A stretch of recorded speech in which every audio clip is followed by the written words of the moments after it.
உங்கள் அனைவருக்கும் என்னுடைய அன்பார்ந்த கிறிஸ்மஸ் வாழ்த்துக்கள். இந்த வருஷம் கிறிஸ்மஸ் நீங்கள் எப்படி கொண்டாட போகிறீங்க? எல்லோரும் புது ட்ரெஸ் எடுத்திருப்பீங்க. அன்றைக்கி ரொம்ப என்ஜாய் பண்ணணும்னு நினைப்பீங்க இல்லையா? ஆனால் இன்றைக்கி நான் சொல்கிற மாதிரி அந்த கிறிஸ்மஸை நீங்கள் கொண்டாடுறீங்களா? ரொம்ப நல்லாயிருக்கும். அதாவது நீங்கள் இப்போ ட்ரெஸ் எல்லாம் எடுத்திருப்பீங்கள்ல, இன்னும் ஒரே ஒரு ட்ரெஸ்ஸு மட்டும் எடுங்க. அது எப்படின்னா, நீங்கள் ரோட்டில் போகிறீங்க இல்லையா? ரோட்டில் போகும்போது நிறைய வயசானவங்கள பார்ப்பீங்க. அது தாத்தாவோ பாட்டியோ இல்லாட்டி சின்ன பசங்க, உங்களுக்கு கீழே இருக்கிற சின்ன பசங்க, இல்லை உங்களை மாதிரி நடுத்தர வயசாக இருந்தாலும் ஓகே.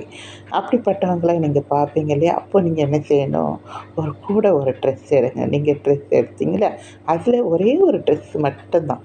அது யாருக்காவது சின்ன பசங்களோ இல்லை முதியோர்களோ நடுத்தரங்களோ ஏதாவது ஒரு ஏழைகளுக்கு கொடுக்கணுன்னு நீங்கள் அதை எடுத்து வச்சுக்கோங்க. கிறிஸ்மஸுக்கு முன்னாடி அந்த ஒருத்தரை நபரை நீங்கள் தெரிந்து கொண்டு அந்த நபருக்கு நீங்கள் கிறிஸ்மஸ் வாழ்த்து சொல்லி இந்த ட்ரெஸ்ஸை கொடுங்க. அந்த ட்ரெஸ்ஸை கொடுக்கும்போது ஒரே ஒரு சாப்பாடு மட்டும் கடையில் வாங்கி கொடுங்க.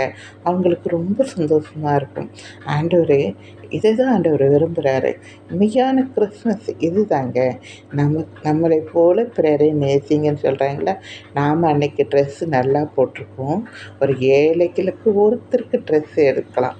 அப்போது ஆண்டவருக்கு ரொம்ப பிடிக்கும். இதே மாதிரி ஒவ்வொரு புஸ்தகங்களும் ஒரு ட்ரெஸ்ஸு எடுத்தால் எவ்வளோ ஏழைகள் சந்தோஷப்படுவாங்க இல்லையா?